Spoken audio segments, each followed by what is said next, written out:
Hello, this is Laura and welcome to the Learning Reading Hub. Today we're going to be talking about balanced literacy. Balanced literacy is by far the most widely used system for teaching reading in schools across English-speaking countries. So what is it exactly? Why does it have that strange name, balanced literacy?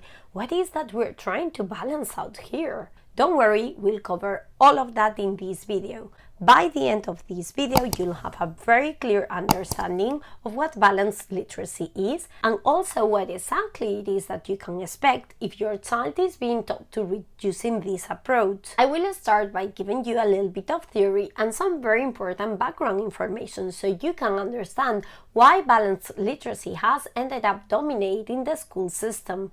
I will also explain how all of this translates into practice in schools for our kids or students. I will use lots of real-life examples to illustrate this. That way, you'll also know what to expect from reading instruction at the school because that's also an extremely popular question many parents have. This video is gonna be jam-packed with value, so without further ado, let's get started.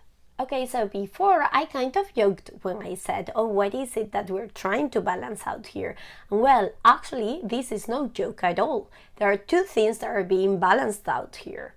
The whole language approach to teaching reading with the phonics approach. If you didn't know, phonics and the whole language and whole word approach are radically different methods for teaching reading, and these systems have been fighting with each other for decades.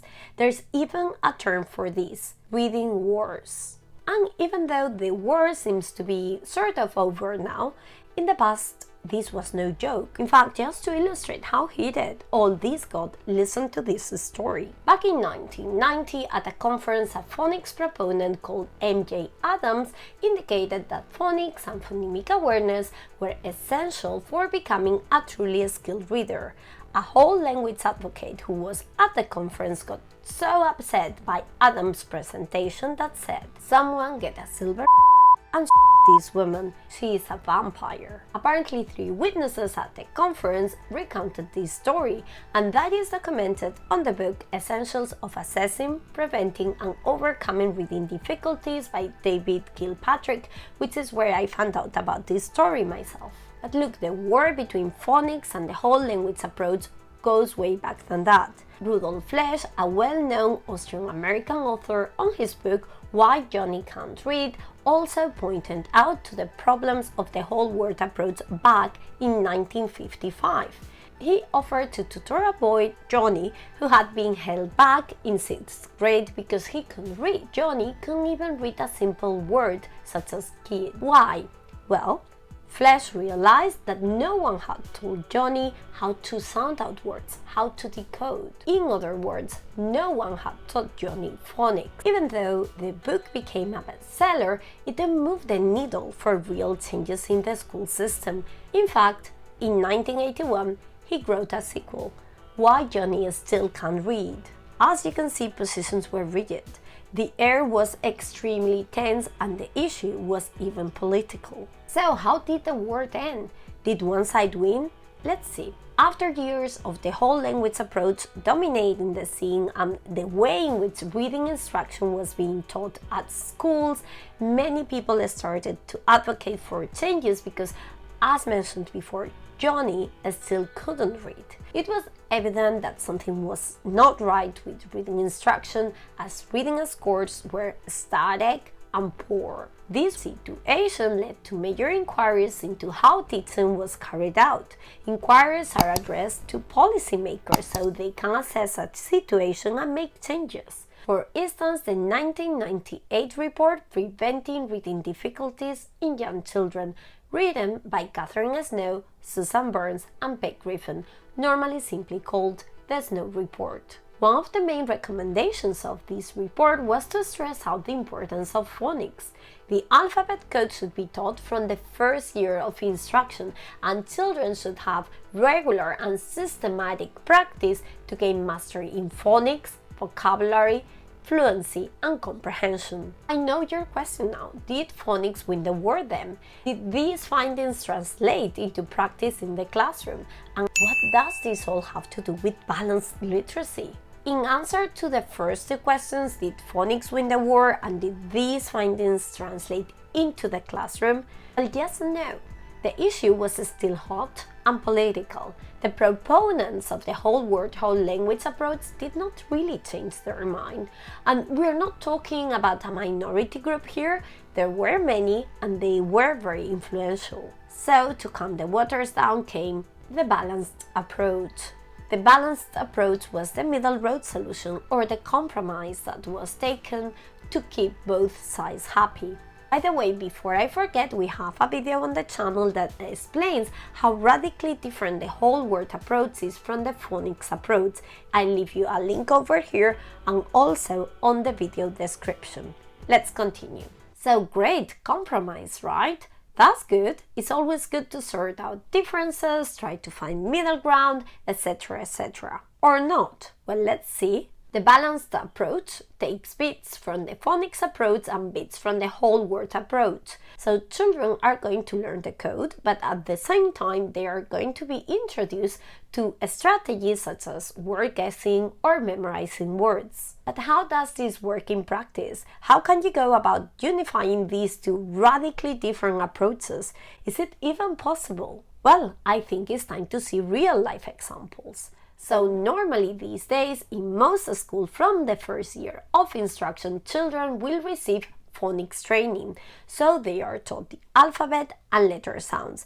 And they will also normally be taught how to sound out words, how to blend the sounds. So say your child is in year K in kindergarten, most likely your child will have some sort of phonics instruction almost every single day during English class in the form of alphabet warm-ups, songs, lessons, activities. There will probably have something like the letter of the week, and that's all great and good. But remember that we have to balance this out with the whole word approach. So at the same time that these kids are learning about the alphabet, the code, the sounds, they are also going to be told that they have to memorize words and guess words rather than sounding them out. In fact, the tips that you can find in the classroom and that are given to parents to support their children at home, sometimes very beautiful laminated.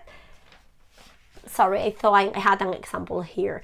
Well, those tips are all over the place because remember, we had to please both sides, right? So let's have a look together to the typical word solving strategies that are in the classroom and given to parents. Word solving strategies. Okay, number 1, checking. Check the picture to help figure out the word. Okay, look at the picture. Guess. Not a great strategy, okay? Another version of this one is look at the picture, think what's in the picture that starts with that letter and make a guess. I do not like that version either. It is a strange combination of whole language, whole word principles mixed with a little bit of phonics because you're thinking of the first letter sound, but it's still not great phonics, okay? Looking at the first letter and making a guess is not reading. Strategy number 2, chunking. Look for chunks or patterns. Is there a little word inside the big word? Okay. This could work sometimes, but not all the time. I won't go into a lot of detail here as to why. I sometimes use this strategy of smaller chunks with longer words, but you need to know what you're doing and when you should encourage your child to do this, because those smaller chunks are not always read the same. For instance, think of mat and made. The kid maybe finds a familiar chunk, at, but then it is read in a completely different way. Super confusing for a beginner reader, okay? So you need to be careful with this one. I'd rather just ask them to blend the sounds before attempting to do this. Okay, don't worry, because that's the next one. Strategy number 3, sound it out. Okay, finally. Strategy number 4, monitoring. Stop and think about whether the word makes sense, sounds right, and matches the print. Okay, another form of guessing. Number 5. Skipping. Skip a hard word and read on. Sometimes the rest of the sentence will help you with the word. Okay, skip the word now and guess later. Again, this is the whole language approach at its finest, okay? Strategy number 6, rereading. Go back to the beginning of the sentence and start again. Okay, but what are you going to do when you go back to the beginning of the sentence and start again? Guess or sound the word out. Number 7, fixing. If a word is read that doesn't make sense, sound right or look right, go back and fix it up. I mean, again, if you can't read it, fix it. Sorry, this is not a good tip. Strategy number 8, guessing. Guess what word might make sense in the sentence. See if the sounds match the letters on the page. Okay, at least we call things by its name. Yes, this is guessing, but mostly everything has been guessing. So we have a strange totum revolutum of whole word tips with phonics tips. In fact, in this list, sounding out words is a strategy number 3, and it is the only phonics tip, really the only one out of 8 tips in total. Because other than that, these tips are basically telling our kids that reading is guessing, looking at pictures, skipping words. We shouldn't be surprised if they actually end up believing that reading is all of these things. But wait, there is more. Because as I said, most of the time with a balanced approach, children will receive some sort of phonics instruction. And by the way, how strong it is, how much time is devoted to it, how good it is, it really varies from school to school and from teacher to teacher. But at the same time, they are also given these and these. So what is this? These are sight words lists that children are asked to memorize. Unfortunately, in general, the norm is that they are not told that they can use phonics skills to read these words, because many of these words can be easily sounded out. Instead, they are asked to memorize these words. Imagine how confusing this must be for children, as it is completely contradictory to what they are being taught in their phonics lessons. So why is it that in general our children are being told that they need to memorize these words? This is because the belief that these words don't make phonetical sense is just commonplace. We've heard it so many times that we've accepted it as the truth. I've been a witness myself to that exact statement by a primary school teacher in a literacy meeting to parents, but even if that's what you've heard over and over, it's simply not true. This belief has its roots in the whole word ideology and not on a proper analysis of these words. I'll tell you more about later on, since we did that exact analysis at the Learning Reading Hub. These words are really important. They make up to 75% of the words used in school books, children books and magazines, so we definitely need to teach them to our children. The pity is that because of this balance that we're trying to find between phonics and the whole word approach, there's a total disconnect between phonics and this second major component of reading instruction, which is high frequency words. Look, the analysis that I mentioned before found that more than 70% of high-frequency words are in fact decodable, and almost 40% follow very simple phonics rules. So what about teaching those high-frequency words first? Why not aligning the introduction of high-frequency words with the phonics rules they are learning? Or parent, did you assume they were aligned? They are not. The way in which we introduce these sight words is by frequency order, rather than by how easy or difficult they are from a phonics perspective or how they match our children's level of phonics. So, list number 1 are the 10 most frequent ones. List number 2, the next 10. And so on and so forth. These are, by the way, the adult words that I'm using here as an example because they are the most commonly used high-frequency words, but you could be using others such as the fry words. Anyway, coming back to the topic that we were discussing before, why not trying to actually close that disconnect and introduce the phonetically decodable words first by order of difficulty, and maybe add little by little a few irregular high-frequency words that are also very important, very prominent, for instance, the, has, or have. Wouldn't it make more sense Wouldn't it make things easier and less confusing for our children? If you want to understand more about how to teach high-frequency words following this alternative way, maybe check this video after. I will also leave you a link on the video description, and also download our freebie, The Golden Document for Understanding High-Frequency Words. I think it can be a real eye-opener. Okay, these readers. These are beginner readers books that are used at school during reading sessions and normally sent home so children can read them with parents by their side. These readers are the third leg that we based our reading instruction upon. Remember, we have phonics, we have high frequency words, and now we have these readers. These are books that our children use to practice their reading skills and get fluent at reading and get a chance at sounding out words. Or not? Because let me ask you a question. What do you think is the main factor that is taken into consideration when writing down these books, creating these books? The level of phonics that children have? Yes, right? That is, in my humble opinion, the logical answer to this question. The level of phonics should be the main factor. However, as weird and crazy as it may sound, it's normally not the main factor.